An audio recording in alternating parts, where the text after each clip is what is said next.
Okay. There we go. I don't know why my mic was muted. Okay. I decided I'm going to drop some knowledge. I just recently found out this knowledge. I figured I would show y'all this knowledge too. So let me go ahead and share the screen here, and I'll just this is going to be a short little thing right before the debates and everything. There's just a little bit of knowledge here. I thought that y'all would want to know because I try to, teach one, or meet one, teach one, and I think that's what they say. So I'm going to go ahead and I'm going to go through my process here, so to speak. Let me go ahead and close the door. Just give me just a moment there.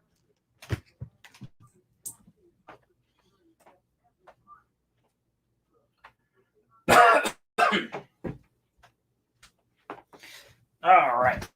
So the process is this. I was looking at this movie, Casino Tycoon. This is a movie from 1992 starring Andy Lau, directed by Wong Jing. Hong Kong stuff. Okay. Chinese movie. That's all y'all need to know. So I looked at this and said the film is inspired by the stories of Stanley Ho, Henry Fok, not the bad word, but yeah, and Yip Hon. It was followed by the sequel, Casino Tycoon 2. And these seem like pretty good movies. I'll probably watch one of them, but so let's look at this Stanley Ho guy. This dude passed away this year. So let's take a look at this. I want to show y'all this Stanley Ho dude and just see how much power this dude had.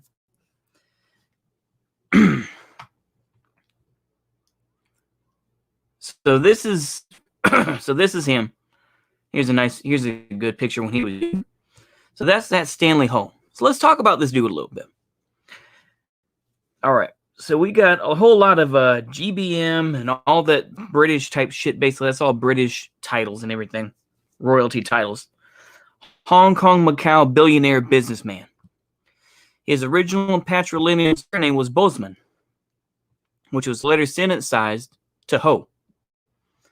He was of Dutch, Jewish, English, and Chinese ancestry. He was the founder and chairman of SJM Holdings, which owns 19 casinos in Macau, including the Grand Lisboa. So let's talk a little bit about history here. So the British got Hong Kong, and Hong Kong kind of became a place where, was pretty famous, for Kung Fu movies and everything else. And nowadays it's more known for the riots and everything else. But, it became kind of a place where, you just do what you had to do. Macau, on the other hand, was controlled by the Portuguese. And it became a big place for casinos. So this guy, Stanley Ho, this guy was a billionaire. And even his kids, his wealth was among his daughter, Pansy Ho, $5.3 billion, who owns MGM Macau. Fourth wife, Angela Leung, $4.1 billion, who is managing director of SGM Holdings, and a son, Lawrence Ho, $2.6 billion, who owns Dreams. So this dude has money that a lot of Americans can't even. It's like people like Musk are jealous of this dude, right? This dude has money. So Dutch Jewish ancestry, I know. Put in your own joke there. I'm just gonna leave that be. He had a Chinese mistress. Oh, wait a minute. Yeah. Oh, his father was named Bosman, and he had a Chinese mistress and a local Bao-an, present-day Shenzhen, and Hong Kong woman. His grandfather, Ho Fuk, was brother of the great merchant, Sir Robert Ho. Another kind of, but this is the power of mixed race folks, I guess, So, set up a kerosene company, he basically just money, just kind of built things up. He was named by the government, citing the Manila Standard newspaper as having a link to the Kung Lok Triad, and is being linked to several illegal activities during the period of 1999 to 2002. 1999 was when the handover of Macau happened. 1997 is when Hong Kong was handed back to mainland China. 1999 was Macau. Now, what happened to this billionaire? What happened to this billionaire? Do you think that the Chinese Communist Party, you think they were like rich bourgeoisie type of folks like this guy? This is the definition of being a billionaire. Let's look here. 1987, Portugal agreed to return Macau. 1999, Ho took part in the Joint Advisory. He was a standing committee member of the 9th National Committee of the Chinese People's Consultative Congress. So this is the same thing that Jackie Chan is part of, the Chinese People's Political Consultative Conference, I think. So this dude has connections, right? Now here's the crazy thing. Once again, Ho had 17 children. Now this is just part one of me dropping knowledge on China about China. I know it's Wikipedia. I know y'all are like, bruh, what is this? The Chinese Jewish bit from Come Town. I think so. Hey, thank God, definitely. Amen, man. Chinese Jew embodiment of the story. Yeah. So we got this here. Consultative Committee. This dude had 17 children born by 4 women. Woo! Polygamy remained legal. Polygamy remained legal in Hong Kong until 1971. That's why. That is still wild. I've noticed that before, though. It's like you'll meet some folks and you'll be like, man, polygamy went on in Hong Kong until 1970 because they still live by the Great Qing legal code. And that's the next part. That's part 2 of what we're going to be covering in our little bit here. But yeah. So yeah, we're not going to go on and on about this, but like 17 kids. That's crazy. Crazy. That's crazy to think about because like, you're like, what?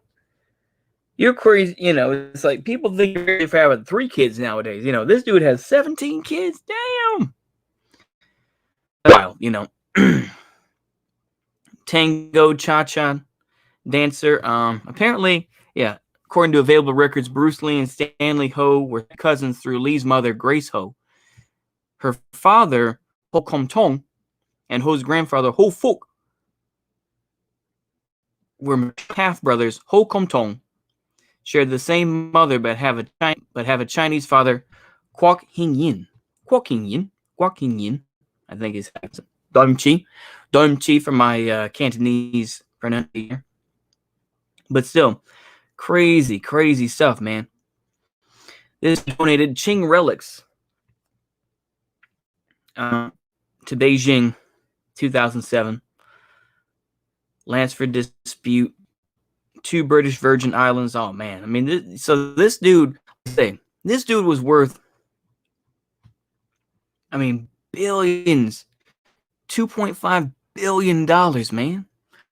And this is kind of the whole thing. It's like, you know, you can talk about Elon Musk, you can talk about whoever you want to, but the thing is, this is the closest thing to China with old money. You know what I'm saying? That's crazy to me. Yeah. Taking some snoo right now. Yeah. The gefilte fish dumb so well. Yeah. Sounds like a typical rich Saudi family, 17 women. Yeah. It's crazy, bro. But the thing is, I wanted to bring up is that he could have 17 kids because he was in Hong Kong. And it was legal under the Hong Kong system because Hong Kong, even though it was kind of like mixed, and yeah, there were some British laws, but there was a mix because there was also the Great Qing legal code. Now, this is something, if I had more concentration, I would love to really study this shit. But this is crazy to me. The Great Qing legal code, also known as the Qing Code, or in Hong Kong law as, yeah, I'm not even going to try to pronounce that in Cantonese. I'm sorry. Domchi. You know, yeah. Moisi. I'm not even going to try. But the code was based on the Ming legal code. The Ming code, which was kept largely intact. So basically, it's like the Qing code is basically the Ming code with Ming crossed out and then Qing put on top of it. That's wild, bro. The Qing Code was the last legal code of Imperial China. By the end of the Qing Dynasty, it was the only legal code enforced in China for nearly 270 years. This is the whole thing. It's like you can get like Carl Schmitt and stuff like that, but this is nuts. This is crazy. This just blew my mind, to be honest. I was reading this, bro, this is crazy. 270 years. Remain influential in the German-based system of the Republic of China and the Soviet-based system, the People's Republic of China. The code was the end result of a complex legal system occupied the central position of the Qing legal system. It showed a continuity with the Tang legal code. So even going further back, like, nearly 1,000 years that these laws were involved. I want to look at this Hong Kong bit right here. I'm not too much in the PRC, but yeah. While the legal system was and to some still is based on socialist law, it incorporates certain aspects of the Qing Code, most notably the notion that offenders should be shamed into repentance. That's kind of a common Asian thing in Korea too. It's like, they shame motherfuckers.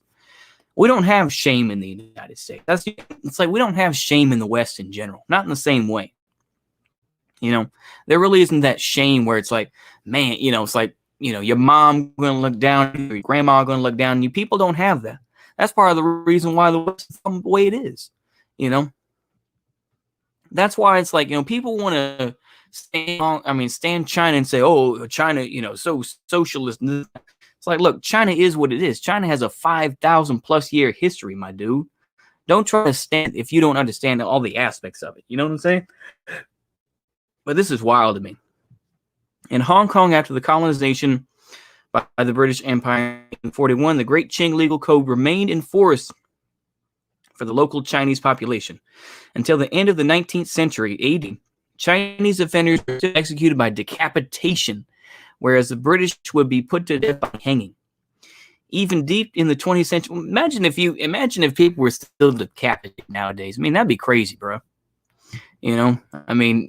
There's one thing to have, Lud, have the old, the French chopper, but, one thing, just having some dude with a big old axe just ready to thunk, But yeah. But still, that's crazy. Even deep in the 20th century and well after the Qing Dynasty in China, Chinese men in Hong Kong could still practice polygamy by virtue of the Qing Code. It's like Mormonism in the Qing Dynasty, basically. No, I know polygamy. Polygamy goes farther back than that. I do realize and everything else. I do realize. I'm just dabbing on Mormons right quick. A situation that was ended only with the passing of the marriage reform ordinance of 1970. I'm not sure what capital 178. I don't know, but yeah, which came into force October 1971. Therefore, the Great Qing Legal Code was actually in some form for a total of 327 years, from 1644 AD to 1971 AD. That is wild. That is wild stuff. But it's the same thing like, with Germany. It's like there are still a lot of laws on the German books that were written, during the Nazi Party era. Particularly, some of the laws, what you can do with forestry, I think, and also with cruelty to animals, I think, ironically. But that's a whole different story. I'm just saying. Because there are still existing alive concubines married before the marriage reform ordinance, and their rights of inheritance and the inheritance rights of their sons and daughters are respected by the Hong Kong legal system. Even after the 1997 handover, the Great Qing Legal Code is still admissible in evidence when handling legal cases relating to events that occurred before 1971. Bruh, that is crazy. That is crazy. PRC philosophers are embracing continental philosophy like, Nietzsche. Yeah. It's like, that's crazy, man. That's crazy to think about. Like, that just blew my mind thinking about it. But that's the whole thing about law, and one of the kind of misnomers about law that, people are like, oh, Trump's gonna destroy the, Roe v. Wade. It's not gonna, he's gonna take away the, our abortion rights. No, he isn't. if it can have, it's like if Hong Kong can have freaking laws where you could get your, where you can get your head off if you rape somebody or if you kill somebody, and you can have polygamy, bruh, nobody's gonna get rid of your freaking right to abortion. As cringe as that is, and as heretical as it is, and it's just as inhumane as it is, I don't care. I mean, I'll spout my opinions, but I feel like, bruh, this is why people get their panties in a twist over some ridiculous shit, acting like everything's gonna change. A lot of the time, people just don't have that level of, understanding. It's crazy to think about, Yeah. I think any form of secular legal code only works if, one, it's strictly enforced, or two, it works really well / benefits people economically. Yeah. That's true. That's true. That's why I kind of preach about, sounds like I missed some base stuff. He said, well, basically, Red Dindonian, I'll tell you this, is that we were talking about this guy, Stanley Tong, a casino tycoon, lived in Macau, worth, at his death, was worth $2.6 billion. And split the money amongst his family, like his Pansy Ho and people like Stanley Ho. And it's amazing. And of course, he was mixed. He was a Dutch Jew. I'm not trying to be funny either by saying that. I'm trying to be, he was, his father was a Dutch Jew. The dude was like 80 something years old, but it's like he made money. Yeah. It's crazy to think about, man. It's like, so this idea, once again, it's like, when people want to, in the United States, want to LARP about, oh, capitalism is awful, this and that. It's like, yeah, I have doubt about that. But it's like, you're not going to get rid of every person that helped build capitalism. You're not going to get rid of them all. It's like, you can say even with China. I say that even with the Shaw brothers. Of course, Shaw brothers, for those that know, they made all the Kung Fu movies and whatnot. There are 4 brothers. There's Run Jae, Run Dae, Run Mi, and Run Shaw. Run Jae Shaw, the oldest brother, started the Tianyi Film Studio in Shanghai. And Tianyi Studios, they produced a lot of Wong Mei opera and stuff like that. And, ultimately, the Shaw brothers themselves, I think once the Japanese came in the 1930s, the Shaw brothers buried their, this is known, at least according to history, we don't know for sure, but according to how it's recorded, the Shaw brothers buried their gold in their backyard. They had like theme parks and everything. It was crazy how much influence the Shaw brothers really had. I wish they'd do a book in English about that. But yeah, the thing with capitalism is you can drive them out, but you can't exterminate them. Yeah, that's true. That's true. I'm sorry. Like I say, this is one of the realities of things. That's why I don't get my hopes up about all this type of shit. Because, like, people are going to make their choices, bro. You know what I mean? But I think this idea that you're going to get rid of everybody, it's like, come on.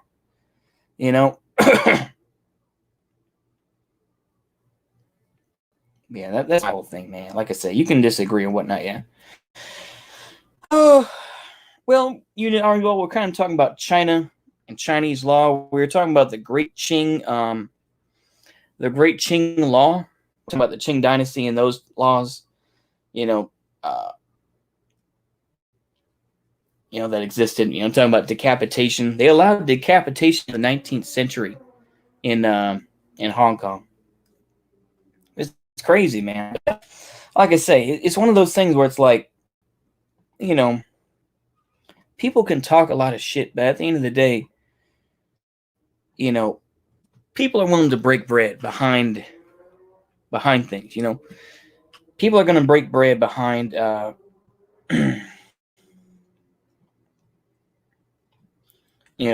once a breakup in the United States does happen, people are going to break bread with them. As much as they're going to be like, oh yeah, screw Elon Musk, he's such a fascist. Screw Bill Gates, he's such a fascist. If they think they're worth something, people are going to break bread. and they'll be like, you know what?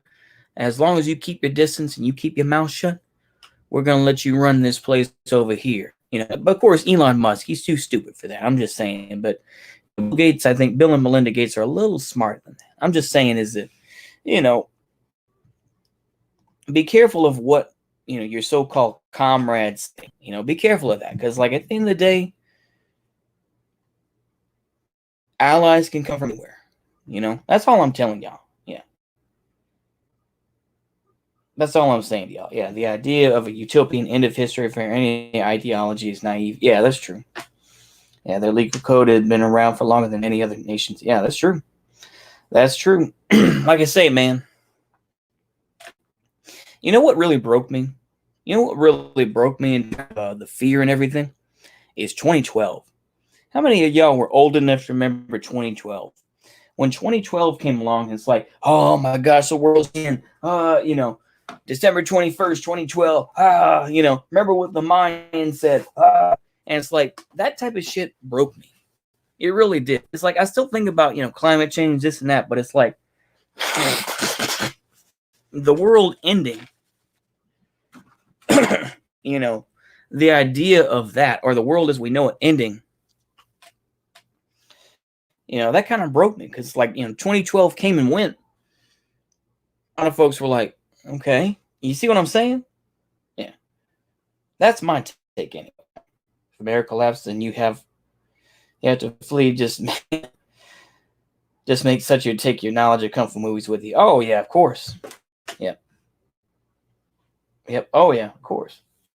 Yeah. The 2012 fear mongering. Yeah.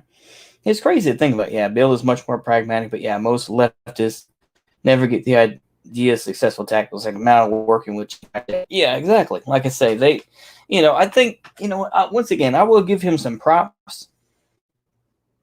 Where Vosh tried to talk about this, but ultimately it falls on deaf ears, because ultimately Vosh still preaches about the whole transgenderism and, Vietnam isn't really socialist and stuff. I'm like, bruh, are you really going to say stuff like that? It's like, the thing is, like Vosh, they're just going to be put back in the corner. They're going to put him back in the corner with the crayons and say, you know what? Shut your retard ass up. We don't need you talking shit about, Vietnam. We're making deals with Vietnam. We're making deals with China. Shut your ass up. Sit in the corner. That's what I would tell people like Vosh. It's like, if I saw him walk in, if I became the socialist leader of some military, of some region of the United States, and he started walking and say, oh, Vietnam really isn't socialist, I would tell him, go sit your ass in the corner. That's what I would tell him. Go sit your ass in the corner and sit there and play video games and ooh shit. But guess what? When you do something stupid, it's on. You read between the lines on that. I don't wish harm on him. I'm just saying, come on, man. You can't say dumb shit like, oh, I'm sorry to go on and on about it, but this motherfucker keeps talking shit in my comments about, you don't like Vosh because he's more real. You're just a tanky. I'm just like, shut your dumb ass up. I'm pretty sure you know more about kung fu movies than most people. I have watched too many. Let me see here. I watched a I watched a Hong Kong movie. It didn't have too much kung fu in it. A movie called Red Panther. 1983. It's pretty good, clever movie. It's basically about this a failed doctor who goes crazy and starts killing people and stuff, and people have to trying to figure it out. It's pretty good. Incapable of being violent. Yeah. Like I say, man, I've watched so many kung fu movies. Like I say, I mean, there are people who see more. I'm sure that there are, but I like me some Hong Kong movies. I like me some kung fu movies. It's easy to watch. It's easy to vibe. You don't have to think too hard about it. You're just watching, like, oh, okay, cool. Oh, they're gonna do that. All right, cool. It's like you watching some of these real gross out movies where it's like, oh, you're going to use the maggots, huh? Okay, cool. All right. That's how I feel about watching Hong Kong movies in general, not just kung fu movies either. I got Killer Army. I think it's known as Killer Army, one of the Venom Mob movies, too. I mean, that's a good one, yeah. Which kung fu movie had the guy that used a wheelbarrow as a weapon? They've used them. They don't use just the. I haven't seen one where they just use a wheelbarrow as a weapon. I've seen like I want to say Jackie Chan. He's used a wheelbarrow as a weapon. I want to say Wong Yu, not Wong Yu, but the other Wong Yu. I think he's used it. A lot of different ones. I can't, but yeah, been waiting for a lot of old timey stuff recently. Oh, okay. You talking about like the Italian ones, like Zombie or I'm trying to think like some of those Joe D'Amato. Is that it, Joe D'Amato? I think yeah. I didn't know he had a girlfriend. Yeah. Oh yeah, that girlfriend is awful. Yeah, I don't even want to talk about Hyena. That's her name. It's like that's her web name anyway. Hyena. Oh, not George Romero. Oh, okay, okay, I got you. Yeah, like Night of the Living Dead or Return of the Living Dead. Yeah, yeah, yeah. That's some good shit too. Good shit. I haven't seen too many of those, but yeah. Yeah, she looked like the Michelin Man. Yeah. Oh my gosh. Everyone's seen that picture, right? Everyone's seen that picture of Vosh's GF with the oh, where she got the unbuttoned. Oh my gosh. Were they both naked? Oh Lord have mercy. That's awful. Luckily, it's only top up, not bottom down. Oh, it's awful. Yeah. Kung Pao Enter the Fist, the best kung fu movie ever made. It's all right. It's okay. I think I've seen that original movie though. Yeah, I wanted to tear my eyes out. Yeah, that picture is all. It really is. Yeah, capitalists will go BLM, LGBTQ, women power any day because they can cash out while signaling solidarity. Exactly. It's just the whole thing of capitalism. Is it? You know what? Maybe I'll be honest with some of the MLs out there, where it's like back in the 1920s, they just went full racist. Capitalists just went full racist, and so they supported Hitler and Nazis and all those types of folks. But nowadays, though, all that is out of vogue. You can't really be racist like that. You know what I mean? You can't really be racist. So instead, they just went to the other side. So they became woke, or the other side of the coin, really. So they decided to become woke and support, BLM and support to a point. You know what I'm saying? So it's like really, but that's the whole thing. I guess once again, is that dissident politics. It's like as much as I've been sucked into that world, I know it's just ultimately just so cringe, and ultimately it has fried my brain. It has. Like I say, I don't know if it's fried y'all's brains, but it absolutely fried mine. I can't really process anything anymore, and it's like there's probably a lot of reasons for that. Mostly me being a lazy bum dude, but it's like my brain is fried, bro. Yeah. Yeah. It's crazy to think about. Yeah. A lot of racists I met had contradicting beliefs, and some of them mixed with other races they once hated. Oh, yeah, exactly. You'll meet so many. It's like when someone says, I'm a white nationalist, all I had to say is, okay, where's your Filipino wife? That's all I had to say. Or where's your black wife? So when someone says, I'm a white nationalist, it's like, okay, where's your Filipino wife? Where's your mixed kids? That's all I have to do. And then it's like, oh, right here. Okay, there. Thank you. That's all I have to do. White nationalist is just another word for horny dude who can't find a white woman and ultimately will have kids with whoever he can. Period. It's like, how many of those dudes do that though? The minute that someone says, oh yeah, well, I don't like, the Jews or something like that. It's like, then you find out it's like Mike Enoch. Oh my gosh, he had a Jewish wife. It's like, bruh, give me a break. It's like, once again, dab on the Wignats to a point. It's like, sometimes they have some good ideas, but it's like, they're always going to be cringe, I don't know, man. Like I say, it's wild to think about, it's just crazy. Oh, I gotta spend some more days trying to get this shit done. I spent most of the day just kind of going through these fucking, video interviews with folks I know that don't want to hire me, or that I'm just gonna be sitting on a fucking phone, just trying to call or warm call people. It's just bullshit, But that's a game you gotta play nowadays. It is. It's a game you gotta play. I don't even know, bro. It's crazy. It's crazy to think about. Like I say, for people, hey, I've just about had it with that type of shit. Sorry. Let me go ahead and share that way. Y'all don't see. But yeah, it's wild to think about, man. It is. It's wild to think about. All the shit that's happened, all the gay stuff and everything. You're just like, bro, what's going on, man? What's happening, dude? Yeah. I'm always weary of white people with Asian wives. Yeah, exactly. I'm a Wignat, but still want my East Asian waifu. Okay, well that's you. Yeah, being with another race before you were racist isn't strange. You weren't racist. Yeah, that's true. Yeah. Horny is stronger than racism. I think it's like you can only be racist when you're older. I think that there's a real drawback. I think it's like you can only become racist if you're over 40. You think that's true? I think that's true. Is that you can only become racist after you're 40. I'm sorry. I know that this is kind of like I've been listening to Come Town, and I know once again, I know I say that, and I know people are gonna be like, bruh, but it's like I know Come Town, they've lost a lot of their prestige and everything else, just in general. But it's like it just sounds like I'm on a Come Town riff type of thing right now. But it's crazy to think about, man. Oh, it's wild stuff, man. I don't know. You're just kind of like, you get stressed out, but it's like you don't even have the energy to get stressed out. So it happens when we get older. It's like,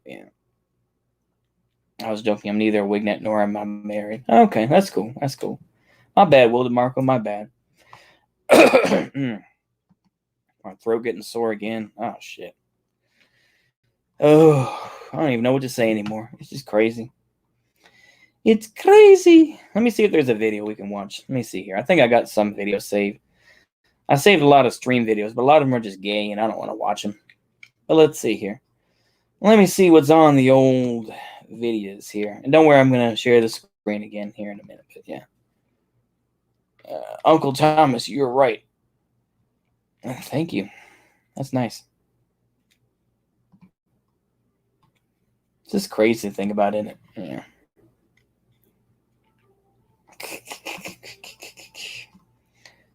Thought slime. No, I don't care about Thought Slime. He's not even worth talking about, really. He really is not worth talking about.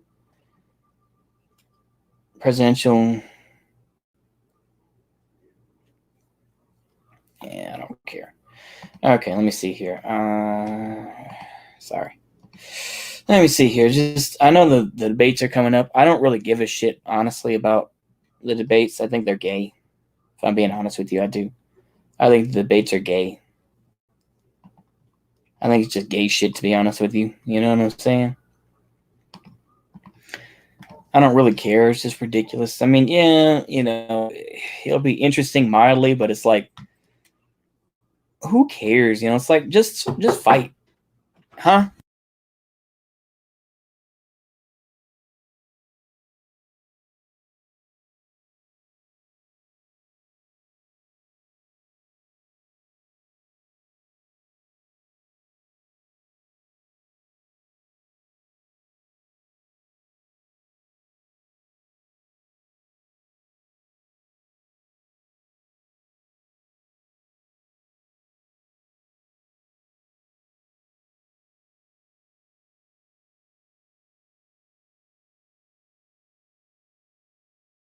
All right. Sorry about that. I had to keep it in here. Okay. Let me go ahead and see this here. This is a redfish video. We're just going to do this before everything starts up. Don't worry. I will share the screen here. Just give me a moment here, folks. Yeah. Okay. Hold on. Look at this vid. Play this vid. Yeah. Okay. Come on. Come on. Let's go.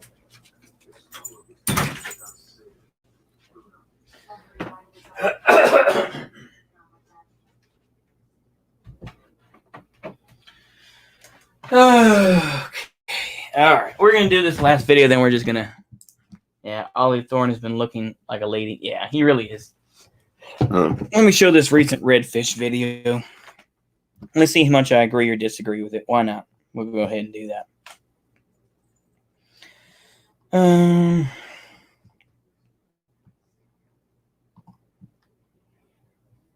Yeah, that's lovely. Okay. Authoritarian USA. There we go. Okay. The police in the United States began as a mechanism of racial control. In very early July, we started seeing these federal officers come out of the federal courthouse wearing these uniforms that were almost entirely unmarked. Is that a man or a woman? I cannot tell. I'm not even joking. I'm not even joking. Okay, go ahead. The president wants to say that having the federal officers here was about protecting these buildings. The simple fact of the matter is the president is a racist. He was upholding structural and systemic racism. We got kids in our community that have been shot by the police running away. This kid right here, while he was on his knees with his hands up, he got murdered when he was 17. There is not going to be a history book that says there was graffiti at the federal courthouse. The history book will say we met of this uprising or we did not. No, it'll say how you guys were cringe and you were just losers who decided to try to dab on folks and you lost. And then, you know, you're going to be right next to the, you know, there's going to be 2 paragraphs about you in the history book where it's going to talk about Chaz and then you. That's it. Chaz, you know, in Seattle, and then the BLM protests and the federal courthouse being attacked in Portland. That's it.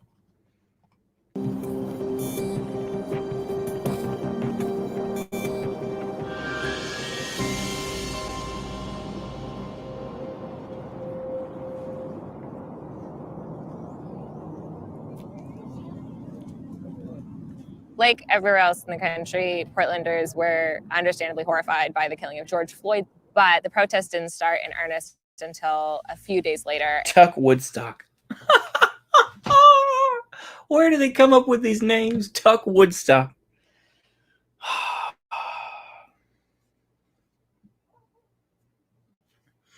I'm going to name myself. I'm just going to change my name to Mike DNBN Food. You want me to do that? I don't think that'd really be appropriate, would it? Tuck Woodstock. I mean, oh.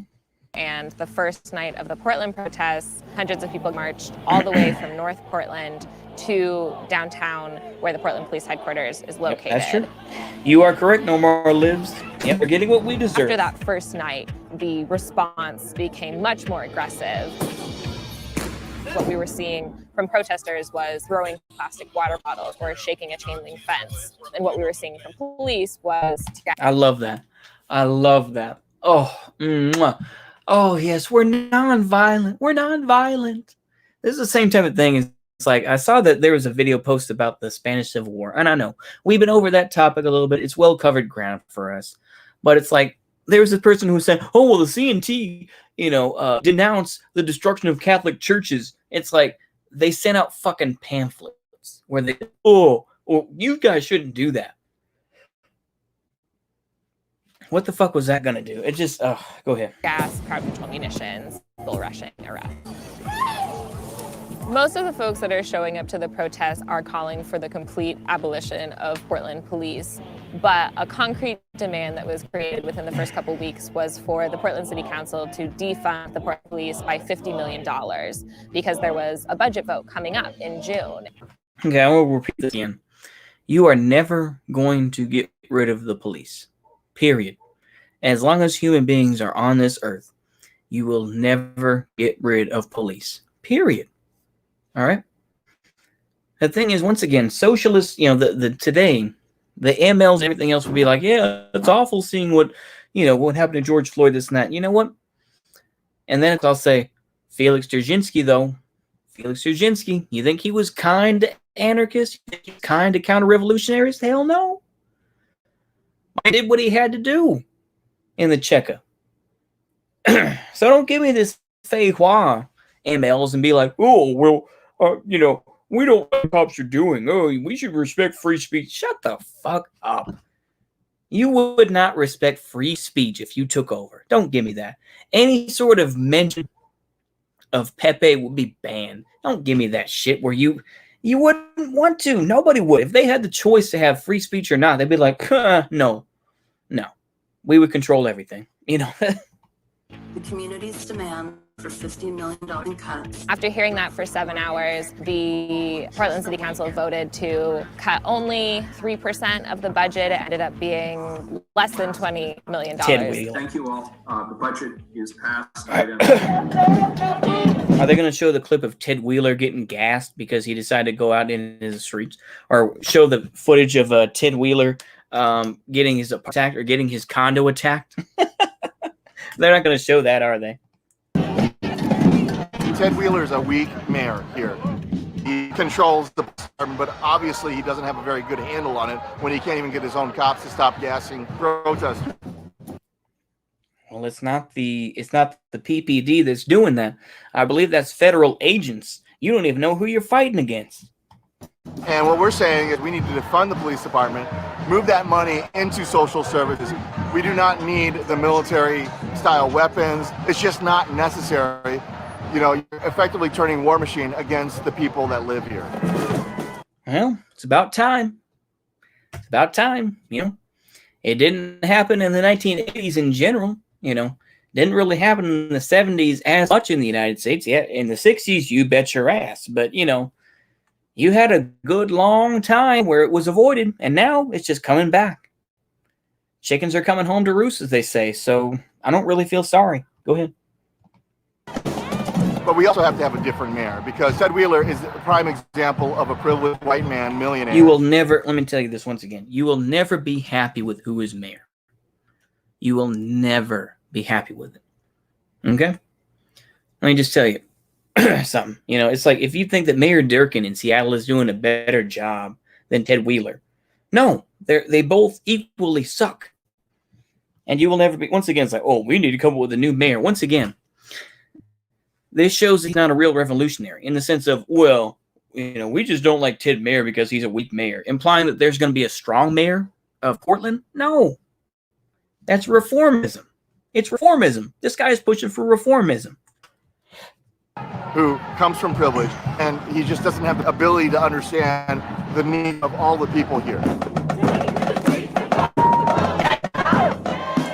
We need to get a write-in campaign for Teresa Rayford, quite honestly, and we need to have a strong black voice that's going to be elevating and uplifting marginalized folks. God damn, that's so sad.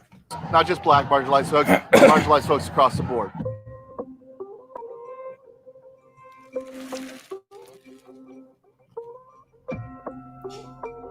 Cheap reformism. That's all it is. Cheap reformism. Yeah.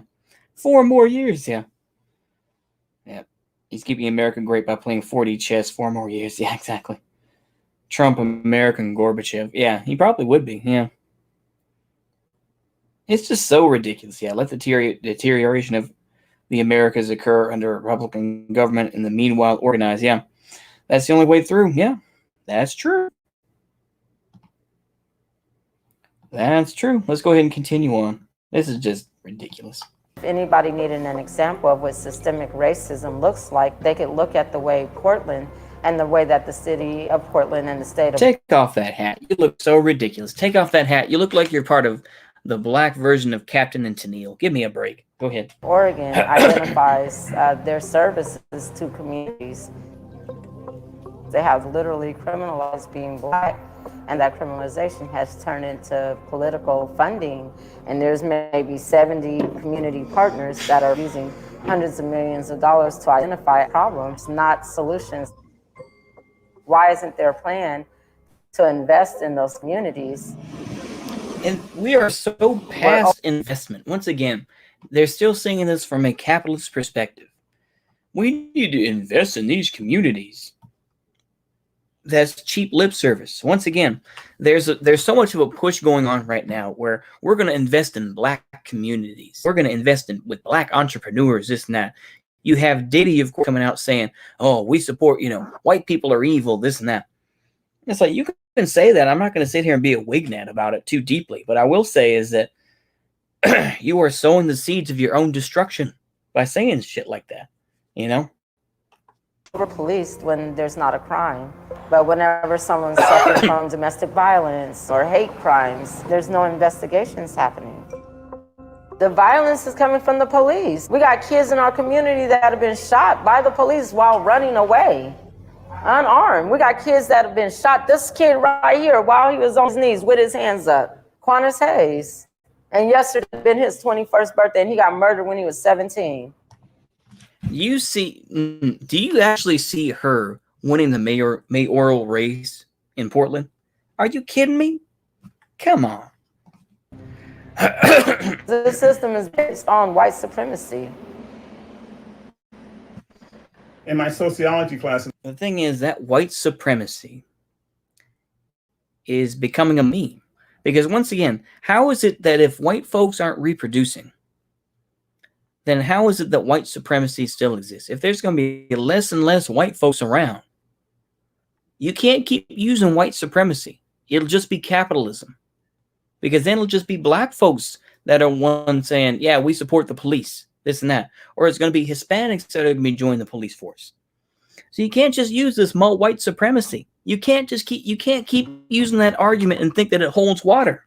Go ahead. as I say that it's important to understand history, not because we don't want to repeat the lessons of the past, but because the present is based on the foundation of history. No, oh no. Autocracy People's Republic, absolutely not. The United States began as... We will never see Bashar Hassan protests on the street. That'll never happen. Yeah. Yeah, go ahead. Let's go ahead and play this. A mechanism of racial control. One of the major origins happens to be the slave patrols, where you had white plantation owners who were very wealthy, employing impoverished European Americans to catch and oftentimes punish runaway slaves. Mm-hmm. I don't doubt that. When slavery ended, that was a racial threat to the dominant white order. That was the beginning of the criminalization of African Americans. Frederick Douglass warned about that. He referred to slavery as the snake. And he says that when this snake is destroyed, it will emerge in different forms. Sometimes it's overt. You mean cutting off the head of the snake? I think that's what he probably said. But go ahead. I'm not trying to be prejudiced. Go ahead. In your face, sometimes it's subtle. And in the 1990s, for example, you had large numbers of African American men and boys incarcerated, very quietly, no noise. The good things about this Trump era of racism is that everything is out in the open right now. We're off the dime. We're beyond denial. We have tens of millions of European Americans, more than ever. Light-skinned brother, please don't try to talk to me about European Americans. Light-skinned brother, you know what? If it was a dark-skinned Amistad brother, I would respect that. But from a light-skinned brother, I am not going to listen to that. Because you know what? Don't tell me about European American. You are probably more European than me. You will probably don't even start, light-skinned bro. Don't even start with me, man. Don't even start with me. Hi, Yella. Go ahead. Participated in a civil rights movement out in the streets right now, saying three basic things that African Americans have been trying to get across for centuries now. That this has always been a racist country, that systemic racism is still a serious problem, and that we must address it. It's so funny now. that it's a systemic problem, and it's like, and then you see all these crackers getting involved. It's hilarious to me. Don't address it, we're going to lose American democracy. It's as simple. We never had American democracy. That's your problem. Once again, if America was always a racist country, then democracy never existed. What are you even talking about? Once again, this is pretty much just shitlibism, where it's like, yeah, America is a racist country. This is liberalism right here, where it's like, oh, well, America was a racist country, but we don't want to lose American democracy. Well, then we never had American democracy in the first place then. If we were always racist, if everyone was not represented by this democracy, then it never existed in the first place. Why miss something we never had? Right? Maybe I'm crazy. I don't know. Simple as that. See, this is the problem with people like Vosh as well. Once again, I mean, I hate to keep on using his name and giving him praise, but it's like, I'm not going to praise him. You know, he wants to talk about, oh, we still need a democracy. We'd rather fight bourgeois democracy than fight fascism. Fascism is not going to happen. I'm going to repeat it again. Lordism is going to happen in the United States. Because, as even Vosh has said, what fascism is going to rise up? Are the 3%ers going to come out for Trump? Are the Proud Boys going to come out for Trump? Because we know damn well it's not going to be the military. And you think the FBI guys, you think they have enough control? No. It's warlordism. And other states are going to say, I'm tired of this bullshit. I'm not going to put up with it anymore. So if Trump does win, that's going to be the future, accelerationism and warlordism. Not this bullshit idea of, oh, we're going to have fascism. No. No. You're retarded if you think fascism is going to take over. Because according to some people, America is already a fascist nation. You can't have fascism on top of fascism. I don't get it. Go ahead. Actually, I do get it. It's just bullshit. And it's also just trying to scare people into thinking that LGBTQ people are going to be killed. Oh, give me a break. On June 26th, President Trump signed an executive order that gave him the authority to mobilize federal troops and send them to protect See you later, Rendon, monuments and federal buildings. One of the first acts under that new executive order was to deploy these troops to Portland. And then all of a sudden, that national news story... Because the National Guard was too pussy to do what had to be done. Period. You can get mad at the feds all you want to and say, oh, the federal agents should have been there, federal officers, rah, rah, rah. But the National Guard knew that they would get, that they would have a black eye public image. So don't give me this book. Go ahead. Broke that the federal agents were snatching protesters into unmarked, and that's really when the numbers swelled to a couple thousand people on the guard every night. And so in July, we started seeing these federal officers come out of the federal courthouse wearing these uniforms that were almost entirely marked. Journalists were left scrambling to try to figure out who these people were, and they're going to leave out the footage once again of a guy being de-arrested, which is basically someone that is, that they're basically fighting the cop or fighting the federal officer, and they push him over, knock off his helmet, and the guy gets away.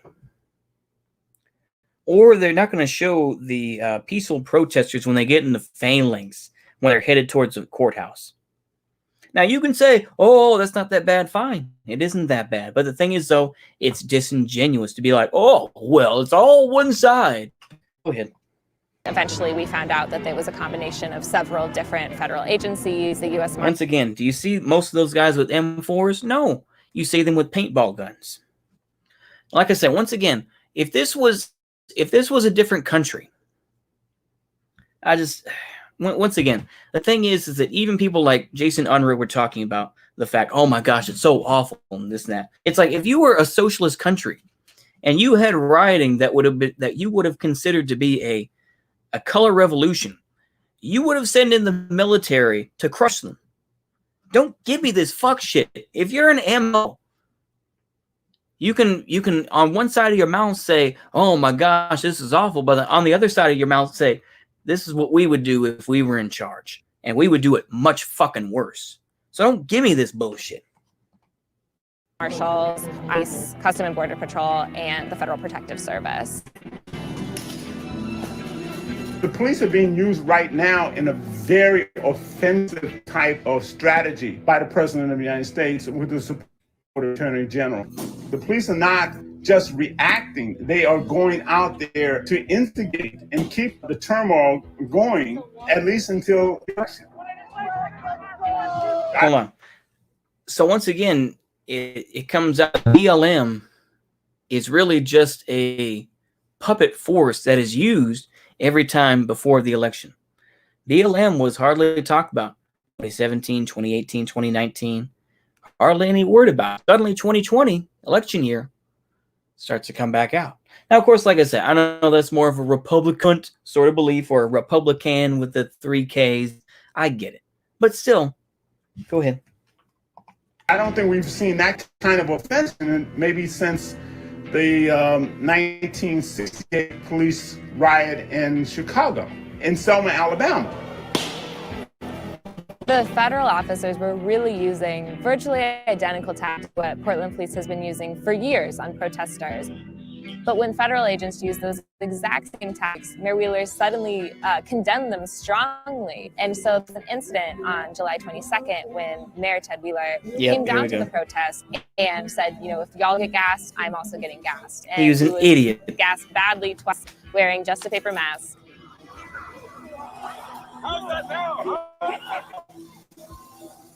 Both Donald Trump and Ted Wheeler, the mayor of Portland, agree upon who these protesters are and that they're bad, that they're violent. Hold up. He was there with protesters. What are you even talking about? And then this is some deep cognitive dissonance going on. I can't take this seriously. Are you? Yeah. Liberalism is hard as fuck to destroy. You got to give libs at least. Yeah, that at least. Yeah, that's true. Hoja checking in, exactly. Uncle, these people ain't ML, bro. Ain't ML though, are they? No, they aren't. They aren't. You're right.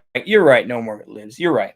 But it's like it's like a lot of these folks are anarchists. Let's be honest. A lot of these folks are anarchists. I'm just saying is that when I hear Jason Unruh getting upset about the cops and everything else, and it's like, if you claim to be ML at any sort, come on, go ahead.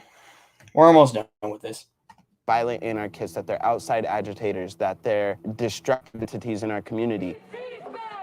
The civil rights movement, women's suffrage, queer liberation, massive change only ever comes from mass mobilization in the streets. Oh, please. Okay, so let's break that down. Let's break this down a little bit here. So, the civil rights movement, which allowed for black folks to become millionaires, basically, and to give black folks some lip service. You still have segregation in a lot of ways, if you consider it that way. Once again, I'm taking more of the Tariq Nasheed view, where basically the civil rights legislation came out, and a lot of the Boulay brothers, like Lewis and people like the NAACP said, yeah, this looks good. Okay. And, the NOI were like, yo, we want separation. The Garveyites were like, yo, we want separation. Because for the most part, apart from NFAC, not fuck around, you don't see a lot of the strong pro-black folks out there. Because the strong pro-black folks want separation. They're waiting for conditions to get worse until they can start some real shit. This whole type of shit right here, this is just for show. That's my view about this whole BLM stuff, all these riots going on. It's like, yeah, it's basically our version of circus and peanuts at this point. It's like, oh wow, there's another protest going on. Okay, let's get the popcorn out. Let's watch and laugh. That's all these Portland riots are to me, because I'm so desensitized to it. But the fact is, though, is that the real shit is coming. This is nothing. The real shit is going to be coming. And it's not going to be some civil rights era, let my people free. It's going to be, yo, I'm going to take this from you. I'm going to take this territory, and you ain't going to get it back. And it's going to be from my people. That's what people are going to be saying in 10 to 20 years, depending. Is it going to be like that 100%? I can't guarantee that. I'm not going to make that prediction. I am going to say, though, is that it is looking that way. So all this shit going on, to me, this is just subterfuge. This isn't even anything important. You see what I'm saying? That's just me. But yeah. Yeah. Mistakes nowadays are weak, yeah. It's crazy. Let's go ahead and finish this up. Would have not been able to even defund the 20-something odd million that they did defund from the police had there not been mass protests. So you can't have it both ways. You can't say, I am defunding this amount from the police. Thank you, community, for these demands. We did it. Now go home. Why? There's more we could do. I think all tactics are valid, and protests should be uncomfortable. All tactics are valid. All tactics are valid. Ooh boy. And of course, you know what the baiter says. Oh, murder is okay. That's an okay tactic. Assassination is okay.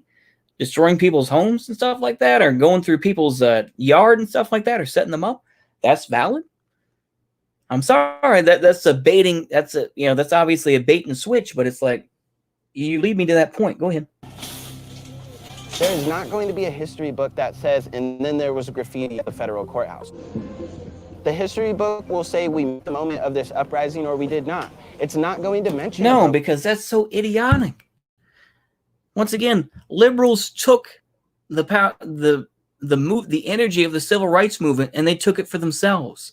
It's the same thing with movements that happened in the early 20th century, like the late 19th century, early 20th century, with the Haymarket Rebellion and those types of things. Liberals took that narrative. They took that from you long ago. It's the same thing with libertarian. The right wing took that word a long time ago. So don't give me this type of thing where it's like, oh, the history books are going to treat us nicer. No, they aren't. Not under this system. Not under this current paradigm that we're in. No. Broken window. It's going to mention the Black Lives Matter movement and whether it was successful in ending the brutality against Black lives throughout the entire country. Once again, I hate to be colorist, because I know colorism is the thing that I'm using, but it's like, once again, they find the lightest skinned brother around. They find the lightest skinned brother around, don't they? They find the lightest skinned sociology, the black sociology professor that they can. They find the lightest brother to interview. They don't find no dark-skinned brother, do they? They don't find no Amistad brother. They find the light-skinnedest brother they can. Think about that for a minute. Think about that. I know y'all gonna be like, oh, why are you being so prejudiced? I'm just saying, is it color is a big issue in the United States? Just the same thing as in other countries too. But it's like United States, amongst black folks, light-skinned brothers be like, oh, that red bone, yeah, that red bone, that light-skinned brother, that high yellow, oh Lordy, look at that high yellow ass there. Look at his high yellow ass getting a job while we just sitting down here in the projects, You know that happens. You know damn well it does, black folks. Come on now. By the end of July, the Oregon Governor, Kate Brown, had negotiated with federal officers that Oregon state troopers would replace the federal officers guarding the courthouse.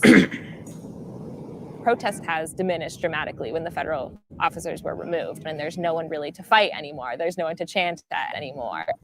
But instead of seeing the protest die out completely, we're just seeing them pop up in other areas of town. Quit your job! Quit your job! Quit your job! These protests continue to be about the violence perpetrated on primarily Black bodies by the Portland police in Multnomah County. It was never just about the feds, and it continues to be not about the feds. Black Lives Matter! The fact of the matter remains that this is about Black Lives Matter. That's what we're here for, and we will continue to be out here until we find those solid pieces of evidence that we're changing the system. The system as it is rigged against Black individuals, is rigged against poor individuals, is rigged against the people. This is the Portland Police Bureau. Stay off the property of the Kelly building. You own the property, you're subject to use. Defunding the police was not to say, let's defund the police and then they'll stop shooting us. Martin Luther King said that the economy, capitalism, imperialism, all these things are tied together. And so we can't only address racism and not address the ills and the failures of capitalism. Thank you for your intersectional view on things. Thank you for your intersectional view. Go ahead. And imperialism, it won't work. A lot of the police repression is about maintaining economic. Once again, when you see, the thing is that you throw in imperialism because you don't give a fuck about those other people. You don't really care about Chinese folks. You don't really care about what goes on in Pakistan. You don't care what goes on in Bolivia. You do that to give yourself some lip service and say, well, I care about imperialism. No, you don't have a fucking clue. Go ahead. Privilege. We have a system of economic inequality that is not sustainable. So how do you sustain it? Well, one way is by having a large police state. There was an Italian philosopher and activist, Antonio Gramsci, who talked about the concept of hegemony. Yes, we've heard of Gramsci. Thank you. Systems of oppression are usually held together by some widely accepted ideas about how things should work. And that's what's known as the velvet glove of oppression.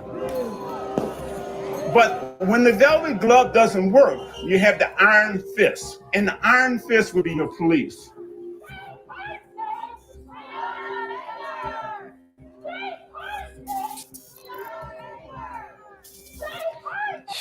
Well, there you go.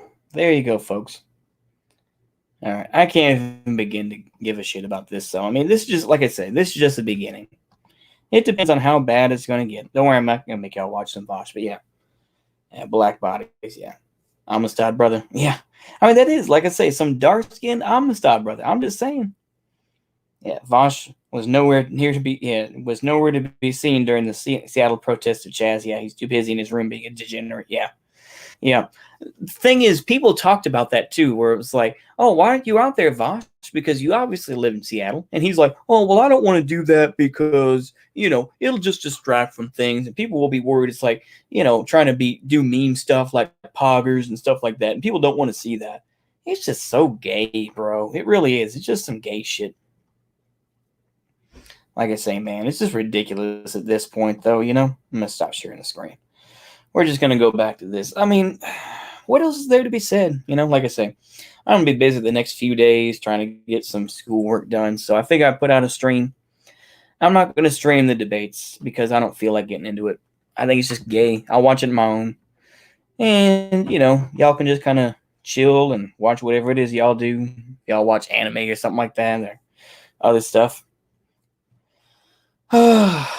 But with that, I think I'll go ahead and give props to my audience, as I always do. Thank you to Will DeMarco, Autarkic People's Republic, Manny, Temujin, No More Libs Please 1975, Punjaba Fine, and Kazan. Shout out to him. He's been putting out some good work in terms of streaming. Good for him. I'm not trying to be glib about that either. I think he's putting out some good work. Good for him. Red Dundonian. I know that you already left, but you know what? Like I say, I'm going to give my props. And Kazan. I know I said that already.